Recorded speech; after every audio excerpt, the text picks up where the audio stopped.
दोस्तों, आज की कहानी है ननन जी, मैं आपके बच्चे नहीं संभाल सकती। दोस्तों, कहानी शुरू करने से पहले अगर आपने चैनल को सब्सक्राइब नहीं किया हो तो कर लीजिए ताकि आपके पास पहुंचे हर नया वीडियो। किचन में खाना बना रही सुगंधा देवरानी सेठी ने आकर कहा, भाभी मैं और नेहा दीदी शॉपिंग जा रहे, आप बच्चों को देख लेगी। हाँ मैं देख लूंगी, तुम लोग जाओ। सुगंधा ने बहुत ही प्यार से कहा। नेहा दीदी शायद फोन पर ही थी। सेठी ने नेहा दीदी को बताया कि भाभी ने कहा कि वह बच्चों को देख लेगी, आप नींबू शिबू को लेकर यहाँ आ जाओ, फिर हम लोग शॉपिंग पर चलेंगे। नेहा सेठी और सुगंधा का रिश्ता आप समझ ही गए होंगे। सुगंधा घर की बड़ी बहू है, उसका एक बेटा नवल जो 10वीं क्लास में है और बेटी नव्या 8वीं क्लास में। सेठी का भी एक बेटा यंश है जो भी 2nd क्लास में है और ननन नेहा की बेटी पीयू अभी सिर्फ 2.5 साल की है। नेहा का ससुराल उसी शहर में रहने से उसका हफ्ते में शॉपिंग के बहाने या फिर तबीयत खराब होने के बहाने से मायके का चक्कर लगता रहता। सेठी और नेहा की आपस में बहुत बनती थी, इसलिए दोनों अपने बच्चों का भार सुगंधा पर डालकर अधिकतर शॉपिंग या घूमने निकल जाती। बड़ी बहू, ये मैं क्या सुन रही, आज फिर नेहा और सेठी बहू सब बच्चे तुम संभालोगी, अपने आप को इतना सीधा मत दिखा। ये दोनों तेरे सीधेपन का फायदा उठाते हैं और तू बेवकूफ बन जाती है। हद से ज्यादा अच्छाई और सीधेपन की कोई कदर नहीं करता। दोनों कभी ये नहीं कहती कि भाभी आप भी शॉपिंग पर चलो।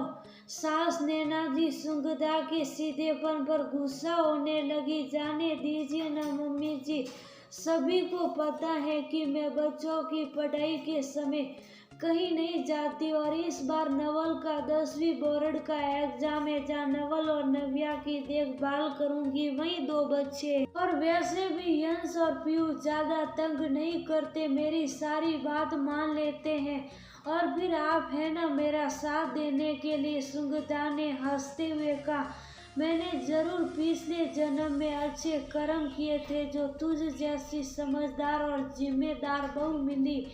नैना जी सुगंधा के सिर पर प्यार से हाथ फेरते हुए बोली। तभी सुगंधा का मोबाइल बजने लगा। उसने बात किया और आकर नैना जी से बोली, मम्मी जी नवल की क्लास टीचर का फोन था, उसके बोर्ड एग्जाम के डॉक्यूमेंट्स वेरीफाई करने हैं तो आधार कार्ड और बर्थ सर्टिफिकेट के साथ बुलाया है, तो मैं जल्दी से स्कूल जाती हूँ और सेठी से बोल देती हूँ कि वह थोड़ी देर बाद चली जाए। सुगंधा सेठी के कमरे के बाहर ही ठिठक गई। सेठी फोन पर किसी से बात कर रही थी और वो उसी के बारे में था। सस माँ सुगंधा भाभी बहुत ही बेवकूफ है। आपने सही कहा था कि ननन नेहा को पटा कर रखो और खुद ऐश करो। नेहा दीदी को अपनी किटी में जोड़ने से बहुत फायदा हुआ। वैसे भी सुगंधा भाभी बहुत बोर है। मुझे समझ नहीं आता कि कोई औरत बिना शॉपिंग और किटी के कैसे जी सकती है। शॉपिंग तो बहाना है। मम्मी आज हम सभी लेडीज पिक्चर जा रहे हैं और उसके बाद नया मॉल खुला है, वहां जाएंगे। बच्चों को भाभी संभालेगी और हम बिंदास मजे करेंगे। कभी कभी लगता है कि सुगंधा भाभी बच्चों को पालने के लिए ही पैदा हुई है और तुम शायद बच्चे पैदा करके दूसरों के भरोसे छोड़ने के लिए पैदा हुई हो। सुगंधा की आवाज को सुनकर सेठी की सीटी पीटी गुम हो गई। मम्मी जी हमेशा मुझसे कहती है कि तुम और नेहा मुझे बेवकूफ समझते हो, लेकिन मैं ही हमेशा उनसे कहती हूँ कि नहीं, वो लोग ऐसी नहीं है। हाँ, मुझे बच्चे अच्छे लगते हैं और वो भी मुझे प्यार करते हैं। तुम दोनों कहती हो ना कि तुम्हारे बच्चे मेरी बात आसानी से मान जानते हैं। जानती हो क्यों? शायद वो दोनों अपनी मम्मी का असली चेहरा पहचानते हैं। तुमने अभी जो मेरा गुणगान किया, उससे ये तो साबित हो गया कि सच में मैं बेवकूफ ही तो हूँ, जो तुम दोनों को अपनी छोटी बहन समझती थी। सोचती थी कि मैं घर गृहस्थी और बच्चों में बिजी रहती हूँ, तो तुम दोनों ही जिंदगी जी लो। जब तुम दोनों आकर बताती हो कि तुमने कितना मजा किया, तो मैं बेवकूफ तुम्हारी खुशी में जी लेती थी। घर परिवार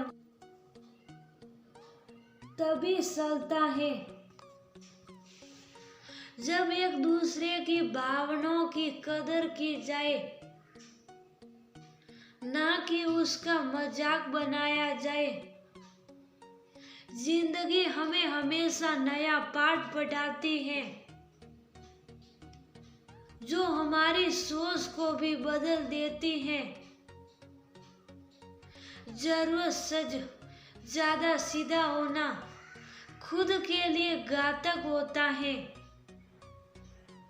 ये बात आज तुमने सिखा दिया। सुगंधा कमरे से बाहर आती है तो उनको नैना जी खड़ी मिलती है। वह उनके गले लग जाती है। मम्मी जी अभी मैं स्कूल जा रही, आप नेहा और सेती से कह दीजिएगा कि आज से मैं यंश की सिर्फ बड़ी मम्मी और पियो की बड़ी मामी हूँ। मैंने नैनी का काम करना बंद कर दिया है। सेती कमरे के दरवाजे पर शर्मिंदा खड़ी सोच रही थी कि उसने आज क्या खो दिया।